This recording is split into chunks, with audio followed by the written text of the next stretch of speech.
मित्रों, एक बार की बात है, भगवान शिव कैलाश पर्वत पर बैठे थे तो माता पार्वती पहुंच जाती हैं और कहती हैं, प्रभु आज मेरे मन में 4 प्रश्न गूंज रहे हैं, अतः आप मेरे चारों प्रश्नों का उत्तर देकर मेरे मन को शांत करने की कृपा करें। फिर भगवान शिव कहते हैं, पार्वती तुम अपने चारों प्रश्न बताओ, मैं तुम्हारे चारों प्रश्नों का उत्तर दे करके तुम्हारे मन को संतुष्ट करने का पूरा प्रयास करूंगा। फिर माता पार्वती कहती हैं, प्रभु मेरा पहला प्रश्न है, रामायण और महाभारत को छोड़कर न्याय के लिए गीता की ही कसम क्यों खिलाई जाती है। मेरा दूसरा प्रश्न है, पाप करने वाले भी स्वर्ग में क्यों चले जाते हैं। मेरा तीसरा प्रश्न है, वेश्या कौन सा पुण्य कमाती है। और मेरा चौथा प्रश्न है, प्रभु आप वैभव की दुनिया छोड़कर इस क्षीर सागर में क्यों सोते हैं। फिर भगवान शिव कहते हैं, पार्वती अब मैं तुम्हें तुम्हारे चारों प्रश्नों का उत्तर एक छोटी सी कहानी के माध्यम से देता हूँ, क्योंकि तुम्हारे चारों प्रश्नों के पीछे एक बहुत ही रहस्यमयी कहानी है। इसलिए इस कहानी को पूरा और मन से सुनना, फिर तुम्हारी समझ में तुम्हारे चारों प्रश्नों का उत्तर आ जाएगा और तुम्हारा मन पूरी तरह से संतुष्ट हो जाएगा।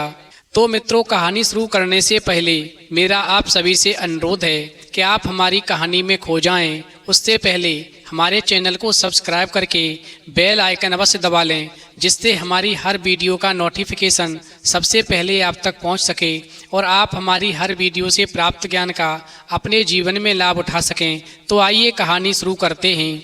भगवान शिव कहते हैं, पार्वती एक समय की बात है, भगवान श्री विष्णु मूर दैत्य का नाश करने के बाद में बैकुंठ लोक में शेष सैया पर आंखें मूंद करके लेटे हुए थे और मन ही मन में मुस्करा रहे थे। वहीं पास में देवी लक्ष्मी उनके चरणों की सेवा कर रही थीं और इस प्रकार भगवान विष्णु को मन ही मन में मुस्कराता देख करके देवी लक्ष्मी के मन में एक कौतूहल हुआ।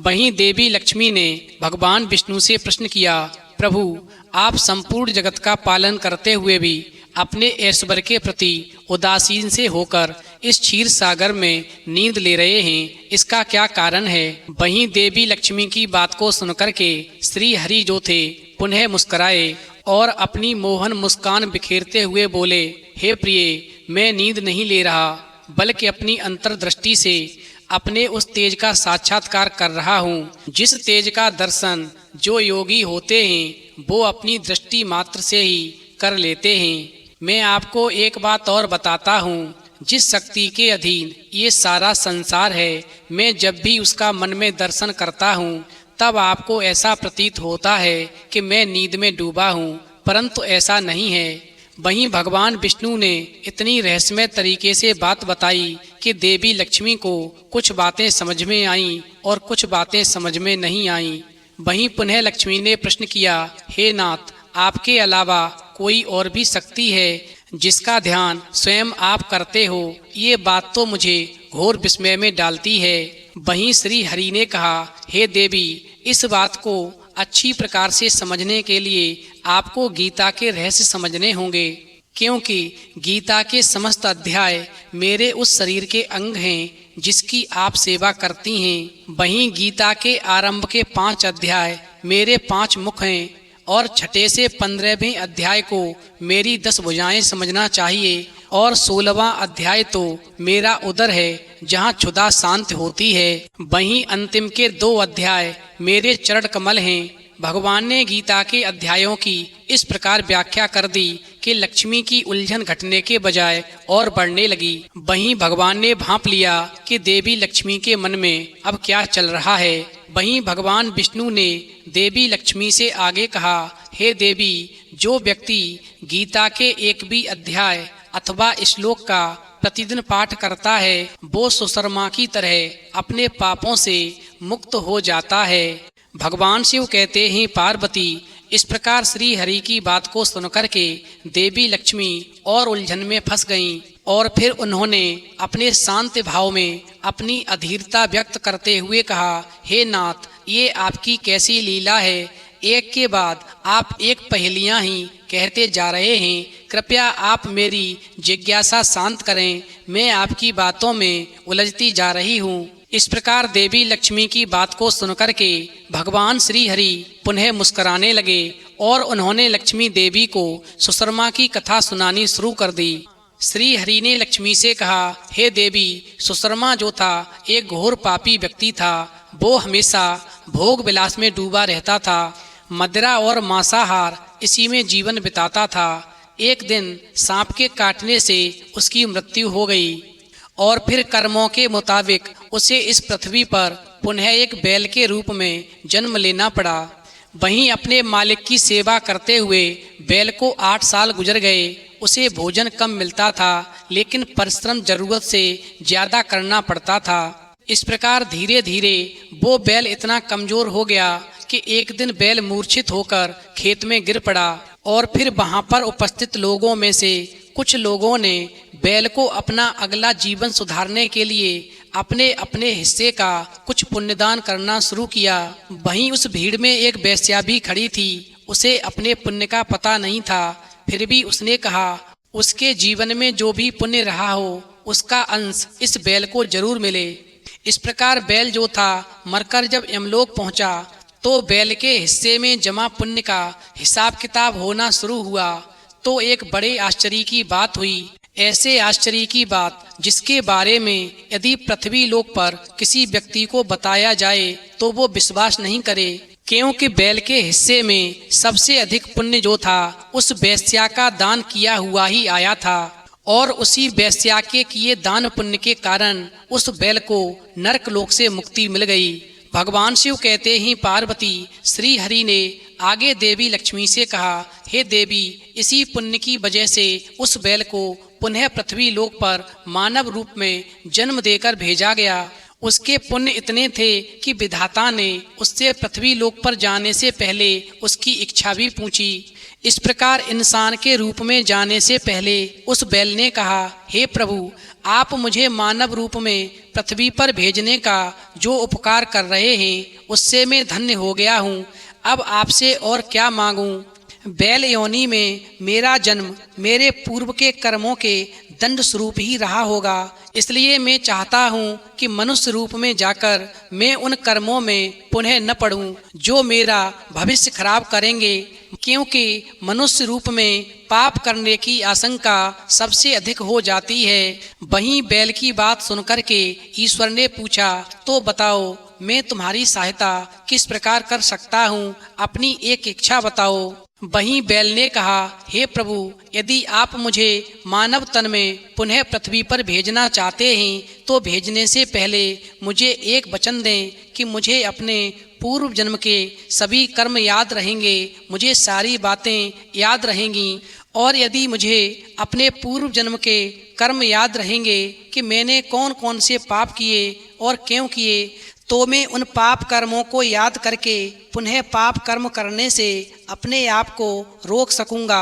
आप केवल मुझ पर इतनी सी कृपा कर दीजिए कि मुझे अपने पूर्व जन्म के सभी पाप कर्म याद बने रहें।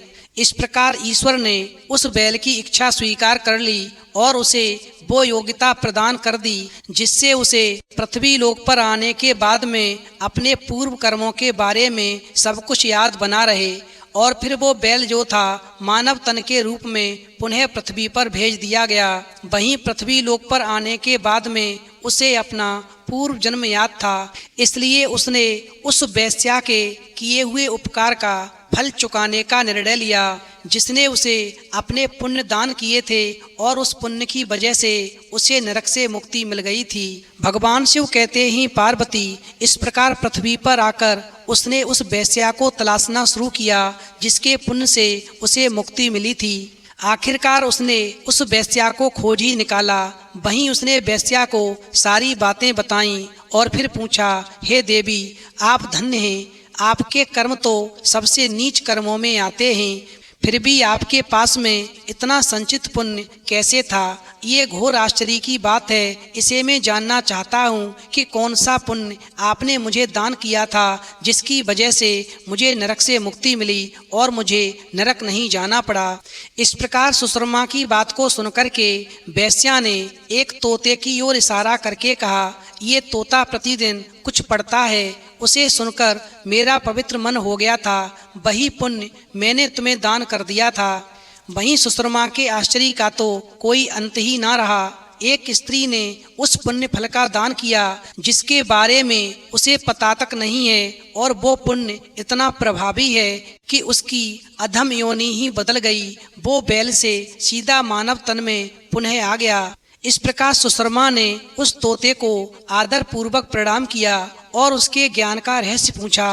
तब तोते ने अपने पूर्व जन्म की कथा सुनाई। तोते ने कहा, पूर्व जन्म में मैं विद्वान होने के बावजूद बहुत अभिमानी था और सभी विद्वानों के प्रति ईर्ष्या रखता था, उनका अपमान और अहित करता था। वहीं मरने के बाद में मैं अनेक लोकों में भटकता रहा। फिर मुझे तोते के रूप में जन्म मिला, लेकिन पुराने पाप के कारण बचपन में ही मेरे माता पिता की मृत्यु हो गई। मैं रास्ते में कहीं अचेत पड़ा था, तभी देवयोग से वहां से कुछ ऋषि मुनि निकले और मुझे इस अवस्था में देख करके उनको दया आ गई, और फिर वो ऋषि मुनि जो थे मुझे उठाकर अपने साथ आश्रम में ले गए। वहीं आश्रम में लाकर उन्होंने मुझे एक पिंजरे में वहां रख दिया, जहां पर वो अपने शिष्यों को शिक्षा दिया करते थे। वहां पर वो सत्संग किया करते थे और फिर मैंने वहां पर गीता का पूरा ज्ञान सीखा। वहीं सुनते सुनते गीता का प्रथम अध्याय मुझे कंठस्थ हो गया। इससे पहले कि मैं गीता के अन्य अध्यायों को भी सीख पाता, एक बहेलिये ने वहां से मुझे चुरा लिया और इस देवी वेश्या को बेच दिया। इस प्रकार मैं इस वेश्या के पास में आ गया, परंतु मैं अपने स्वभाव के कारण इसको प्रतिदिन गीता के श्लोक सुनाता रहता हूँ, और वही पुण्य इन्होंने आपको दान किया और आप मानव रूप में पुनः पृथ्वी लोक पर आ गए। वहीं श्री हरि ने लक्ष्मी से आगे कहा, हे देवी, जो गीता का प्रथम अध्याय पढ़ता या सुनता है, फिर चाहे वो कितना भी पापी क्यों न हो, चाहे कैसा भी पाप क्यों न करे, उसे भवसागर पार करने में कोई कठिनाई नहीं होती। भगवान शिव कहते ही पार्वती, इस प्रकार भगवान ने गीता के विभिन्न अध्यायों को अपने शरीर का अंग मानते हुए बताया है कि गीता में साक्षात उनका वास है। वहीं गीता को स्पर्श करने का अर्थ है आप श्री नारायण के अंगों का स्पर्श कर रहे हैं, और भगवान का स्पर्श करके सौगंध लेने के बाद में कोई असत्य नहीं कहेगा।